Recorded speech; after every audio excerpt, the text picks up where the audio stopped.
लेबांग मांगन नबो होना बसिंजे लोई पूरा चकिनी को कोई अखोई दंग सिरोय लोई पूरा चकिनी सी आई हाजिनी को मियां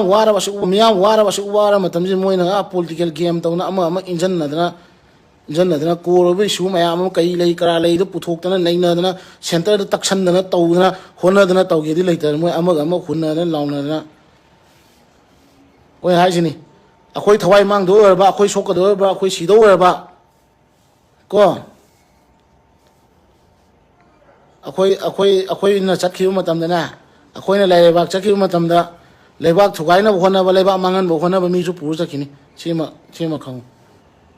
यारे आई वादी याम ngang दबने opposition ruling ना उसी opposition ruling ना तो उम्म तमला सिनी दा अमन इंजन मैम हराव ले असमान अदु ngang ये बदो मान अदु ngang बिदो समान ngasi di बिरियन चाहिए अमान ngasi di इबो भी चाहिए ना दोम चट ले रे बा अदु रो कोई पामी जिबो अखोई पामी जे मरु ओइबा कोर इशू लेबाक सिगी तुंग कोइना सॉल्यूशन ओइगदबा तुम कोई लेबाक से इचिन नाउ मैम अखोई लेहोगदोरिबा जनरेशन मैम नुआई याई फना लेहोनबा तुम कोई बासान मियंग दे यंगोनबा मुझे आ पीपल ऑफ मणिपुर मैम जी यासनो पोरे दी पीपल ऑफ मणिपुर से कनानो बो ओइदुसे मुझे चंगजल नारो न चंगजल लेरिबा कुकी खुल लिसिंग अनि हुम लेरिबा मैम अरे कुकी मैम चंगइबा इलीगल इमिग्रेंट मैम जु पीपल ऑफ मणिपुर ओइदोरिब्राबा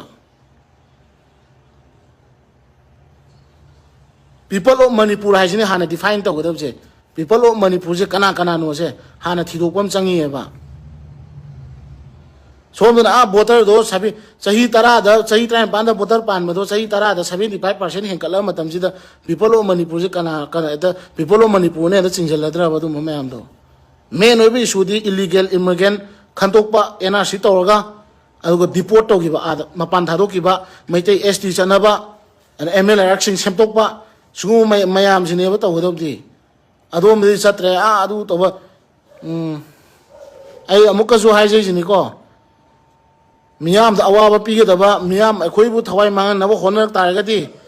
अखोई सिगिदो इतादी अखोइना सिगी